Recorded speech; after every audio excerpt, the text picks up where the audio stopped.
ಬ್ರೇಕ್ನ ನಂತರ ವಿಶೇಷ ಕಾರ್ಯಕ್ರಮಕ್ಕೆ ಮತ್ತೊಮ್ಮೆ ಸ್ವಾಗತ. ಸರ್ಕಾರ ರಚನೆಯ ಪ್ರಕ್ರಿಯೆ ಭಾಗವಾಗಿ ಮತ್ತೊಂದು ಫಾರ್ಮ್ಯಾಲಿಟಿ ಮುಗಿದಿದೆ. ರಾಷ್ಟ್ರಪತಿ ದ್ರೌಪದಿ ಮುರ್ಮು ನರೇಂದ್ರ ಮೋದಿ ಅವರಿಗೆ ಸರ್ಕಾರ ರಚಿಸುವ ಆಹ್ವಾನ ಕೊಟ್ಟಿದ್ದಾರೆ. ತುಂಬ ಗೊಂದಲಗಳೇನಿಲ್ಲ. INDA ಮೈತ್ರಿಕೂಟ ಈ ಪ್ರಯತ್ನ ಪಡೋದೇ ಬೇಡ ಅನ್ನುವ ತೀರ್ಮಾನಕ್ಕೆ ಬಂದಿದೆ. ಕರ್ನಾಟಕ 28 ವಿಶೇಷ ಕಾರ್ಯಕ್ರಮ. ಯಾವ ಕ್ಷೇತ್ರದಲ್ಲಿ ಯಾವ್ಯಾವ ಶಾಸಕರು ಯಾರ್ಯಾರಿಗೆ ಹೆಚ್ಚಿನ ಸಂಖ್ಯೆಯನ್ನು ಕೊಟ್ಟರು, ಮೆಜಾರಿಟಿ ಕೊಟ್ಟಿದ್ದಾರೆ.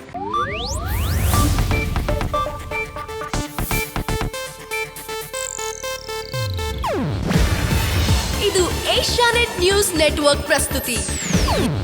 ನೀವು ನೋಡ್ತಿದ್ದೀರಾ ಏಷ್ಯಾನೆಟ್ ಸುವರ್ಣ ನ್ಯೂಸ್.